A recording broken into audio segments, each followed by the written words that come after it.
بسم اللہ الرحمن الرحیم الحمدللہ والصلاة والسلام علی رسول اللہ وعلی آلہ وصحبہ اجمعین رب اشرح لی صدری ویسر لی امری واحلل عقدۃ من لسانی یفقہوا قولی السلام علیکم ورحمۃ اللہ وبرکاتہ۔ دل سے جو بات نکلتی ہے اثر رکھتی ہے، پر نہیں طاقت پرواز مگر رکھتی ہے۔ معزز سامعین، ڈاکٹر اسرار رحمہ اللہ کا میرے دل میں مقام آپ اس بات سے اندازہ لگائیں کہ رات جب میری وائف نے مجھے بہت زور و شور سے محنت سے آج کی سپیچ لکھتے ہوئے دیکھا تو انہوں نے مجھ سے سوال کیا کہ علی، آپ کو کبھی بھی کسی ایونٹ پہ اتنی توجہ سے اتنی محنت سے سپیچ لکھتے نہیں دیکھا، بلکہ آپ تو بغیر تیاری کے جاتے ہیں اور ایسے ہی بول آتے ہیں۔ اب پتہ نہیں یہ تعریف تھی یا کچھ اور، لیکن اینی وے میں نے انہیں کہا کہ بات اصل میں یہ ہے کہ کل جس ایونٹ میں مجھے دعوت دی گئی ہے وہ میری زندگی کا ایک بہت بہت اہم ایونٹ ہے، اور میں سمجھتا ہوں کہ میری زندگی کی one of the most important speeches میں سے ہے۔ تو اس لیے میں نہیں چاہتا تھا کہ میں کوئی بھی بات یہاں پر آ کے رینڈم کروں، خصوصاً جو شخصیات اس وقت میرے سامنے ہیں۔ میں نروس بھی بہت ہوں ٹو بی آنیسٹ، اور ماشاءاللہ آپ لوگ میرے سامنے موجود ہیں، تو آج کی سپیچ انشاءاللہ میں دیکھ کے کروں گا۔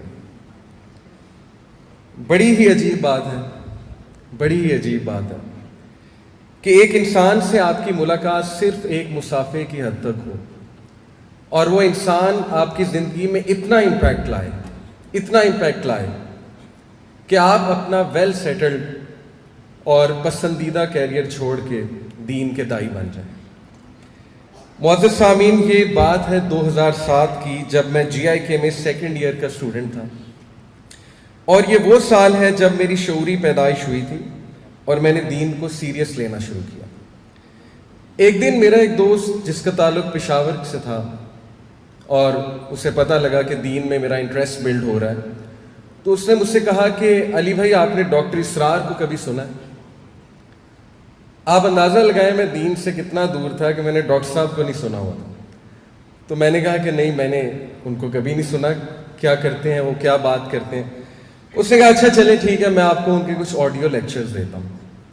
تو اس دوست نے مجھے ان کے کچھ جمعے کے خطبات کے آڈیو لیکچرز دیے۔ اس کے پاس بڑی کلیکشن تھی، تنظیم سے تعلق تھا ان دوست کا، اور بیان القرآن سے انٹروڈیوس کرایا انہوں نے مجھے، اور مختلف لیکچرز فتنہ دجال کے اوپر، ازمز اینڈ سکزمز کے اوپر۔ بس پھر وہ دن اور آج کا دن جب میں نے ڈاکٹر اسرار صاحب کو سننا شروع کیا تو میرے سامنے اسلام کی ایک ٹوٹلی نیو ڈائمنشن کھلی، اور وہ تھی اسلام ایز اے دین۔ یقین کریں کہ مجھ جیسے پتہ نہیں کتنے نوجوان ہیں، ہزاروں نوجوان ہیں جن کو صحیح اسلام کی پہچان ڈاکٹر اسرار رحمہ اللہ نے کروائی۔ مجھے ابھی تک یاد ہے کہ ڈاکٹر صاحب نے میرے دل میں کچھ یوں جگہ بنائی کہ بس میرے کانوں میں میرے MP3 پلیئر کے ایئر فونز ہوتے تھے، اور اس پہ ڈاکٹر اسرار رحمہ اللہ کا بیان القرآن پلے ہو رہا ہوتا۔ میرے شہر سے یونیورسٹی کا راستہ 6-7 گھنٹے تھا، فیصل آباد ٹو جی آئی کے، تو سارا رستہ الحمدللہ میں بیان القرآن سنتا جاتا تھا، اور اس طرح جو اگلے 3 سال یونیورسٹی کے تھے میں نے بیان القرآن سنا 3 سال میں۔ میرے دائی بننے میں سنگل ہینڈڈلی ڈاکٹر صاحب کا بہت بڑا کردار ہے۔ مجھے ابھی تک یاد ہے کہ میں نے ڈاکٹر ذاکر نائک حفیظہ اللہ کا انٹرویو سنا، جس میں انہوں نے ڈاکٹر صاحب کا تذکرہ کیا کہ ڈاکٹر اسرار رحمہ اللہ نے انہیں نصیحت کی، ایڈوائس کی کہ بیٹا، اگر آپ دین کا کام ٹھوس انداز سے کرنا چاہتے ہیں تو آپ کو فل ٹائم دائی بننا پڑے گا۔ اور پھر 2011 میں آئل اینڈ گیس فیلڈ میں فیلڈ انجینئر تھا، UAE میں، رویس میں، تو میں نے آخرکار فیصلہ کیا کہ انشاءاللہ میں اپنے آپ کو دین کی خدمت کے لیے ڈیڈیکیٹ کروں گا اور فل ٹائم دائی بنوں گا۔ معزز سامعین، میری زندگی میں ڈاکٹر اسرار رحمہ اللہ کا امپیکٹ کا اندازہ آپ یہاں سے لگائیں کہ کچھ سال پہلے میں ایک بہت ہی پرسنل ایشو تھا، اس کی وجہ سے بہت ڈپریشن میں چلا گیا، اور ایسے فیزز ہر ایک پہ آتے ہیں۔ آپ یقین کیجئے کہ اس فیز میں سنگل ہینڈڈلی مجھے نکالنے والے ڈاکٹر اسرار رحمہ اللہ کے کلپس ہیں، اور یہ بات میں مروتاً اس لیے نہیں کہہ رہا کہ آج میری اسپیچ تھی یا میں ایگزیجریٹ نہیں کر رہا، بلکہ یہ بالکل حقیقت ہے. اور الحمدللہ آج لوگ مجھے کہتے ہیں کہ علی بھائی آپ کے کلپس نے ہمیں ڈپریشن سے نکلنے میں بہت مدد کی. تو مجھے اس بات پہ فخر ہے کہ میں ڈاکٹر اسرار رحمہ اللہ کا صدقہ جاری ہوں. ڈاکٹر اسرار رحمہ اللہ کو اللہ نے پبلک سپیکنگ کی تو کوالٹی دی تھی، لیکن میں آج آپ کو ایسی کوالٹی بتاتا ہوں جو میں نے پرسنلی بہت فیل کی، اور بلکہ ہمارا جو حلقہ احباب ہے، ہمارے جو دوست ہیں، اکثر ہم اس کوالٹی پہ بہت بات کرتے ہیں. بلکہ ہمارے جو ریمائنڈر سیشنز ہوتے ہیں یوتھ کلب کے، جس میں ہم تزکیہ سیشنز کرتے ہیں، اسپیکرز کو نصیحتیں کرتے ہیں، اپنے آپ کو بھی، اس میں خاص ہم یہ مثال کوٹ کرتے ہیں، کوالٹی کوٹ کرتے ہیں. اور وہ کوالٹی تھی کہ ڈاکٹر اسرار رحمہ اللہ کی آواز سیدھا دل میں گھر کر جاتی تھی، اور یہ ان کے خلوص نیت کی وجہ سے تھا. دیکھیے میں نے شروع میں جو شعر پڑھا وہ انہی کو ڈیڈیکیٹ کرنے کے لیے پڑھا تھا کہ دل سے جو بات نکلتی ہے اثر رکھتی ہے، پر نہیں طاقت پرواز مگر رکھتی ہے. آپ کو پتہ ہے کہ جب بھی میں یونیورسٹیز میں جاتا ہوں اور یہ شعر سناتا ہوں تو میں بچوں کو کہتا ہوں کہ اگر تم نے اس شعر کی پریکٹیکل مینیفیسٹیشن دیکھنی ہے اور اس کو پریکٹیکلی سمجھنا ہے تو ڈاکٹر اسرار رحمہ اللہ کو سنو. اکثر ہم دوست یہ بات کر رہے ہوتے ہیں، بلکہ میں آپ کو ایک واقعہ سنا دیتا ہوں. 2019 میں ہم ایک سفر کر رہے تھے، اور سفر کے دوران میرے دوست نے گاڑی میں ایک کلپ پلے کیا ڈاکٹر اسرار رحمہ اللہ کا. اور یقین کریں ڈاکٹر صاحب اس میں ایک حدیث سنا رہے تھے. حدیث تھی کہ اگر تم صبح اٹھو اور تمہارے پاس 3 چیزیں، تمہارے پاس صحت ہے، تمہارے پاس سیکیورٹی ہے یعنی خانہ جنگی نہیں ہے، اور تمہارے پاس اس دن کا رزق ہے، تو یہ ایسے کہ جیسے تم پوری دنیا کے بادشاہ. آپ یقین کریں میں نے اپنے دوستوں کو کہا کہ واللہ خدا کی قسم پتہ نہیں کتنی بار یہ حدیث سنی، لیکن جو اثر اس حدیث کا ڈاکٹر صاحب کی زبان سے سن کے ہوا ہے وہ اثر آج تک نہیں ہوا. اور بے شک زبانوں میں تاثیر اللہ رب العالمین کی طرف سے. میں نے ڈاکٹر صاحب سے کیا سیکھا؟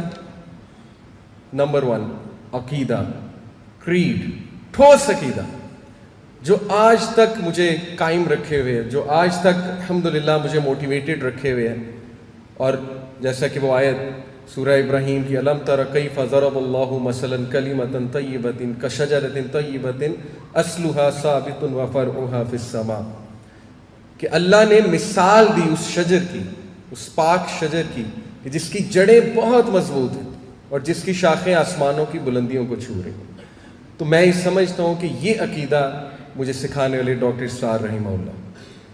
پھر لو فار قرآن، اللہ اکبر. مجھے ابھی تک یاد ہے کہ جب میں نے قرآن پڑھنا شروع کیا 2007 میں، تو ڈاکٹر صاحب کا ایک کلپ میرے سامنے سے گزرا جس میں وہ نصیحت کر رہے تھے کہ جب بھی تم قرآن پڑھو تو یہ دعا پڑھ لیا کرو. وہ اصل میں غم کی دعا ہے. اللہم انی عبدک ابن امتک ناصیتی بیدک ماض فی حکمک، لمبی دعا ہے. اور اس میں الفاظ یہ آتے ہیں کہ اللہ قرآن کو میرے دل کی بہار بنا دے، قرآن کو میرے سینے کا نور بنا دے، قرآن کو میرے غم کی دعا بنا دے، دوا بنا دے. تو یقین کیجئے کہ میں نے ڈیلی یہ دعا کرنا شروع کر دی ڈاکٹر صاحب کا کلپ سن کے. اور الحمدللہ مجھے فخر ہے اس بات پہ کہ قرآن مجید میری زندگی میں ایک کمپینین بن گیا. اور آج جب بھی میں قرآن پڑھاتا ہوں تو ڈاکٹر صاحب کے لیے دل سے دعا نکلتی ہے. اور الحمدللہ لوگ یہ فیڈ بیک دیتے ہیں کہ اللہ سبحانہ وتعالیٰ نے آپ کو بہت آسان انداز میں قرآن سمجھانے کا ایک وہ فن دیا ہے، جو کہ میں سمجھتا ہوں اللہ رب العالمین کی طرف سے، اور اس دعا کا نتیجہ ہے کہ ڈاکٹر اسرار رحمہ اللہ سے میں نے سیکھی. 3rd، اسلام ایز اے دین، جو میں آپ کو پہلے بھی بتا چکا ہوں.